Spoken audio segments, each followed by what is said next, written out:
Welcome to our channel, Behind My Story. Please like, share, and subscribe. One nice thing about success is seeing all your friends and family being so proud of you and your accomplishments.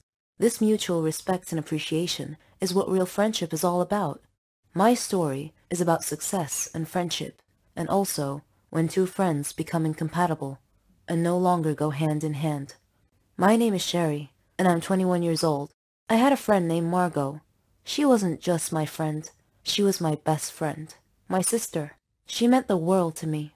We were alike in so many ways, even in our hobbies, our dreams.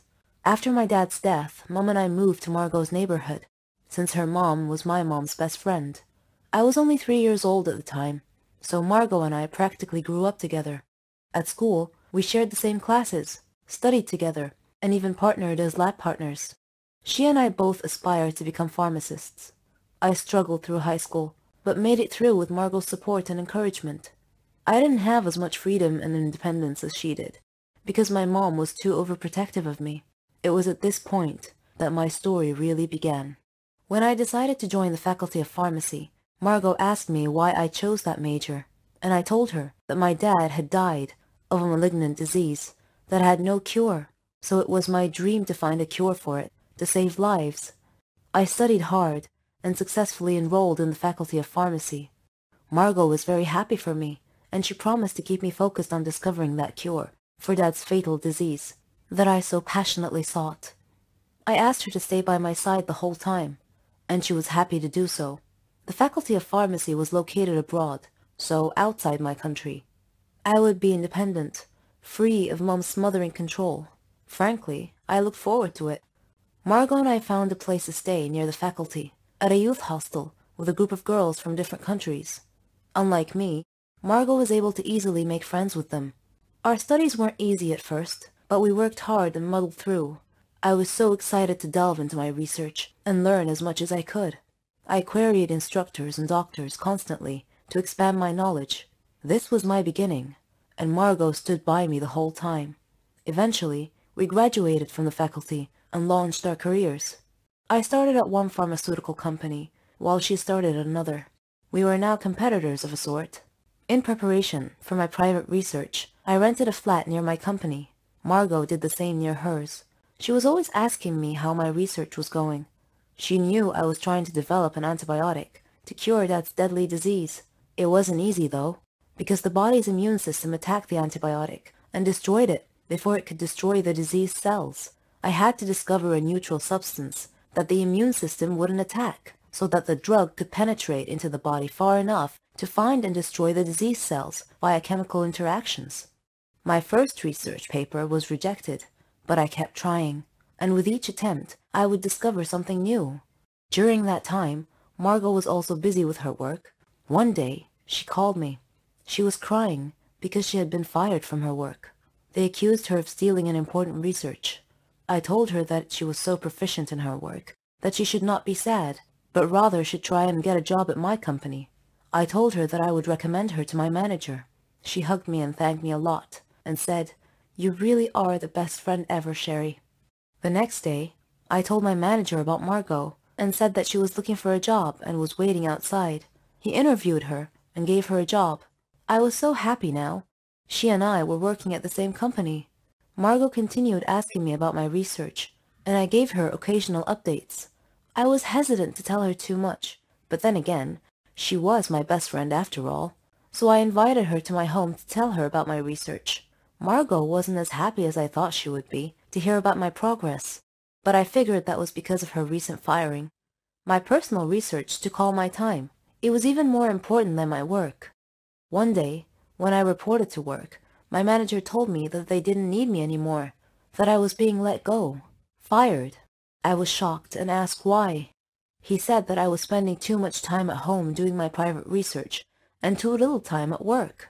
He told me he had had several letters delivered to my home, instructing me to come back to work, and that I hadn't answered him, and that I had failed to come back to work. He told me that my roommate, Margot, had received the letters on my behalf, and had promised to deliver them to me. I was shocked. I told him that she never said anything. Returning home, I confronted Margot and asked why she didn't deliver my boss's letters to me. She acted so apologetic and said that she had received the letters, but she had been so busy that she put them aside and forgotten about them. I forgave her, but I felt that she wasn't being completely honest with me. I brushed it off and told her that being fired would simply free up my time so I could spend more time on my private research. Days later, Margot called me and asked me to come celebrate with her. When I asked her what the occasion was, she said that she had gotten a promotion and taken my place at work, my former job. I was happy for her, but at the same time, I felt that there was something wrong with these circumstances, and that feeling seemed to be growing. Time passed, and my experiments finally met with success. I had succeeded in finding the drug that could destroy the diseased cells. I was over the moon. Dad would have been so proud of me. I called Margot and told her about my discovery, and she said, "Oh, Sherry, you did it! You discovered the cure!" I told her that I planned to present my research to another pharmaceutical company soon, one that was better than my previous one, the one that had fired me. She acted happy for me, but had a strange look on her face. Then I felt sleepy, and I said good night. She said she would be staying up for a while, so I just went to sleep.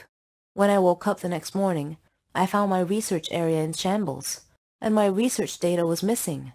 I woke Margot up and told her that someone had stolen my research last night. She said that's not possible. Who else knew about your research besides you and me? And I said, maybe it was my former manager. Maybe he had somehow guessed that I had made a breakthrough. I don't know. I called the police and reported the break-in and theft of my research data, but they couldn't find any evidence as to who the culprit might be. I returned to my home country disappointed and dejected. I got another job at a company near my house. Many months had passed. I wasn't in touch with Margot anymore. We kinda lost contact somewhere along the way. Then, one day, Mom was watching TV when she suddenly saw a program that was going to discuss a new drug that would treat and cure Dad's malignant disease. They were going to interview the discoverer of the miracle cure. I sat down enthralled. I had to watch it. When the interviewer introduced the guest speaker, it was Margot. I couldn't believe my eyes. It was her. She stole my research. My so-called best friend betrayed me, and I had treated her like a sister. It cut me deep. I took legal actions against her and got my research back and received credit for finding the cure, so that was all okay. But the one thing that could never be fixed, for which there was no cure, was the former relationship between us. She had stabbed me in the back and destroyed my faith in humanity, and I don't think I could ever find a cure for that. Drastic and dire situations create heroes. No one makes history unless their story is inspiring or involves great pain and suffering, overcoming many obstacles and hardships. No one achieves glory without believing in themselves and their abilities, or at least, that's what I think. Sometimes your path to making history doesn't quite go according to plan. My story is a great example. I'm Joanna. I'm 21 years old. I live with my parents and my little sister Veronica. My father was a police officer. He was very brave. He was my idol. He believed in justice and sacrificed anything to see it done. One of my life goals was to be like him. I loved to see him in his uniform. I viewed him as a hero of sorts and believed the old adage that good always triumphs over evil. Unfortunately, that rosy affirmation doesn't always hold true in real life. My father's work used to keep him terribly busy. Nevertheless, he took a few hours off on Veronica's birthday so he could be there with us. Halfway through the party, Dad's work called and told him that a thug was holding a group of nursery kids hostages, demanding a large sum of money and a means to escape the scene. Dad had to leave to deal with the situation, so he excused himself, telling us that duty calls. We were used to seeing Dad dash off suddenly at various times to deal with crimes in progress, but something felt uneasy about that particular time. Dad arrived at the scene just when his colleagues were preparing to charge into the building at significant risk to the kids. Dad volunteered to enter alone to take out the criminal before anyone got hurt. He sneaked into the building and engaged the hostage taker in a gunfight. He managed to kill the thug, but was seriously wounded. He died days later. The whole police department and the city were saddened by his loss. They held a memorial service for Dad. This senseless crime and the loss of my dad galvanized me to enroll in the police academy. Mom tried her best to dissuade me, but I refused to budge. I passed the entrance exam and worked my way through it. It was a challenging program that required diligence, persistence, and patience. The training was quite difficult at first, with very few breaks, and everyone else was intelligent and competitive. In fact, I began to doubt if I could keep up with them. But then I dreamed of Dad hugging me and telling me that I was his hero, and that he would always be at my side. When I woke up the next morning, I felt somehow different, more confident, more resolved to succeed. I worked even harder, and my instructors noticed and acknowledged my extra effort. I made friends, who soon gained confidence in my abilities. My grades improved considerably. Graduation day came, and I anxiously waited to see what my first assignment would be. I was ready to tackle crime, to fight for justice, for all. Unfortunately, my first assignment was as a traffic cop. I was disheartened to see my peers get more prestigious positions, even though I had higher grades than they did.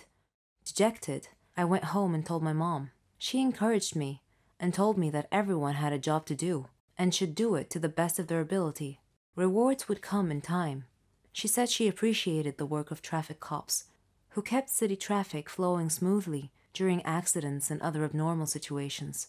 Her words helped me to accept my situation.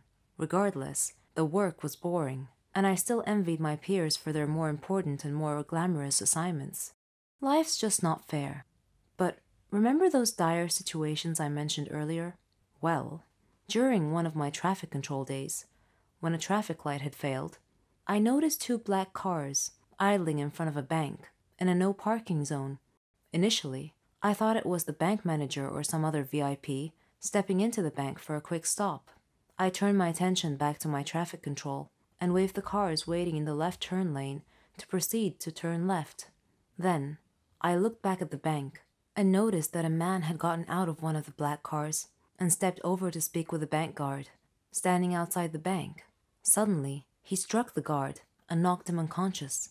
Then the cars emptied as a group of masked men exited and rushed into the bank. These actions all occurred in quick succession. An armed robbery was in progress. I called the police station on my radio and reported the incident.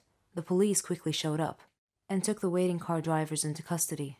The masked men had no choice but to remain inside the bank with the customers as hostages. They were trapped.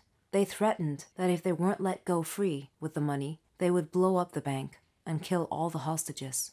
My father's life and death scene played across my mind like a movie rerun. I watched the policemen discussing what to do. I felt that I knew more about these city blocks than they did, because I spent many hours every day plying these streets, directing traffic. So I volunteered to enter the bank alone. Since this was my beat, I knew that the bank had a secret entrance that the criminals couldn't have known anything about. Thanks to my police training, I was able to easily pick the lock on the secret door and sneak in through the back. I saw 2 hallways, one to the left and one to the right. I decided to take the one on the left. I expected that the right one would lead me to the lobby, where the criminals were holding the hostages. As I moved stealthily, I heard a noise and discovered that I had reached the lobby instead. There were 4 masked men watching the hostages, who had been tied up. Then, I spied a bomb in the midst of the hostages. These guys were definitely serious. One of the hostages spotted me, and I gestured to him not to speak or look at me. Unfortunately, one of the thugs had already noticed the hostage looking in my direction. He looked over and saw me. I fired and hit him in the shoulder. I knew the shot would cause the other policemen to rush in, so I needed to distract the masked man quickly. One criminal was holding a hostage in front of him, and he told me he would kill her if I didn't put my gun down. I lowered my gun to the floor, stood up, and raised my hands. All the masked men were watching me with their backs to the main entrance. Just as I was about to get shot, the police squad rushed in and told them to freeze. The thugs surrendered. The hostages thanked me, and the police chief thanked me for risking my life for the hostages. The next day, the governor called me into his office and praised my bravery and dedication. He surprised me by transferring me from the traffic control division to the crime prevention division. I felt my father's spirit watching me at that moment and smiling with pride. My friends began calling me the Girl of Steel. and I was perfectly okay with that. Ever since I was a child, I adored horror movies. Scary stories, old legends and myths. While most kids were into singers and actors and movie posters, I loved vampires, the one-eyed cyclops, everything related to horror and gore.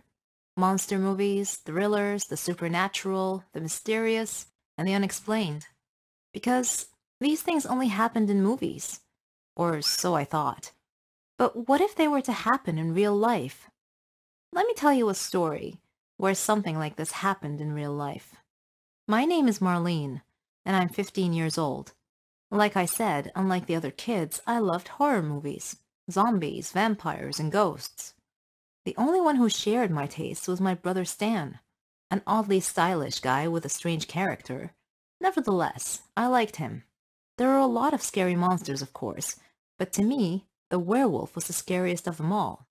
A werewolf is an ordinary person who has been bitten by a werewolf, which in turn causes him to become one too. A werewolf looks like you and me, most of the time, but around the time of the full moon, that cursed person will transform into a monster, with a taste, or should I say thirst, for human blood. My parents had gone to visit some relatives and stay with them for Christmas holidays, but I stayed home because I wanted to spend that time with my friends. Stan stayed home with me for similar reasons. One night, he came home looking tired, and his hand was bleeding. When I asked him what had happened, he said that some wild dog had attacked him and bit him. I was worried that it might get infected without Mom here to cleanse and bandage it, but he assured me that he was okay. I cleaned it the best I could and put a light bandage around it. The next day was a cold day, but we played outside and had fun together with our friends. At the end of the day, Stan said that he was feeling tired and went straight to his room without saying another word. When I went inside, I could hear him crying in his room, so I went in and asked him if he was okay. Again, he said that he was fine, but I was thinking that maybe the bite on his hand wasn't from a dog, but from some rabid animal. That would have been really bad. Or maybe from a werewolf. That would be even worse. I began to worry and started watching him more closely, just to make sure he was okay. I noticed that he began hiding his hand in his jacket pockets, wearing sunglasses at night, and was always tired. I could tell that something wasn't right. Then, one night, I heard strange sounds coming from his room, so I hurried to him. "Stan, please tell me what's going on. Tell me the truth. What is wrong with you?" I asked. And he said, "Really, I'm okay. I'm just hungry. Do we have any meat?" Meat, I thought, as in bloody meat. Suddenly my imagination started running wild, and I began thinking to myself, oh my God, what if Stan was bitten by a werewolf? I checked the almanac and determined that the full moon was only 3 days away. I was scared out of my mind. What will happen if he changes when I'm here home alone? I felt like I was doomed to be killed by my own brother. I knew that the only way to kill a werewolf was with a silver bullet, or a silver dagger. But, 1, where could I find one of those? And 2, how could I kill my own brother? I must be losing my mind. My parents wouldn't be back for a week. Time passed, and the day of the full moon arrived. I knew I would have to face the person I loved the most in the world besides my parents, and either I would kill him, or he would kill me. It's a lose-lose situation. When my brother came home, he looked so strange. His eyes were darting around like a wolf, and he even smelled like one too. I pretended to be strong, but inside I was trembling, fearful of what this night might bring. I locked myself in my bedroom and waited for this night to pass quickly. I hoped. Then I heard Stan's door open, and I heard his light footsteps coming closer to my door. He knocked and asked if he could come in. Hesitantly, I opened the door. "Hi, Stan. Is there something you need?" I asked, and he said, "I'm so tired." Then I saw his skin turning a grayish color. He was clutching his stomach. The transformation was about to begin. He made a sound like a snarl. Saliva was drooling from his mouth. Fortunately, I was holding a silver kitchen knife. Thank God Mom had some real silverware. She had gotten out for the holiday dinner. I had gone by the church that day and asked the priest to bless a jar of water I brought with me, and I had dipped my silver knife in that blessed holy water just before I had opened the door to confront Stan. I was ready to pounce before he could. "Forgive me, dear brother," I said. Then I pulled the knife back and got ready to thrust it forward to stab him in the stomach. At that instant, Dad suddenly came in through the front door and saw us, saw me with a knife in my hand, ready to run Stan through with it. "Marlene, what are you doing?" he asked. Staring at the knife in my hand, I shouted, "Dad, run! Stan is changing into a werewolf!" Then Stan unexpectedly fell down unconscious, looking very much human. Dad ran over to him and felt his forehead. "He has a fever," he said. "Look at his hand, Dad. He's been bitten by a werewolf," I cried. Dad looked at me as if I was crazy and said, "Nonsense, Marlene. It's just a dog bite." We took Stan to a doctor, who examined him and took some blood samples. He did indeed have rabies, also known as hydrophobia, I learned. I laughed, but then I told myself that this wasn't really funny. I almost convinced myself that my brother was a werewolf. If Dad had come a few seconds later, Stan might very well be dead by now. I was seconds away from murdering my own brother due to a runaway imagination. It's been 2 weeks now, and Stan has finished the shot treatment. He's getting better quickly. What about me, you ask? Well, I've stopped watching horror movies forever. Well, at least till next month.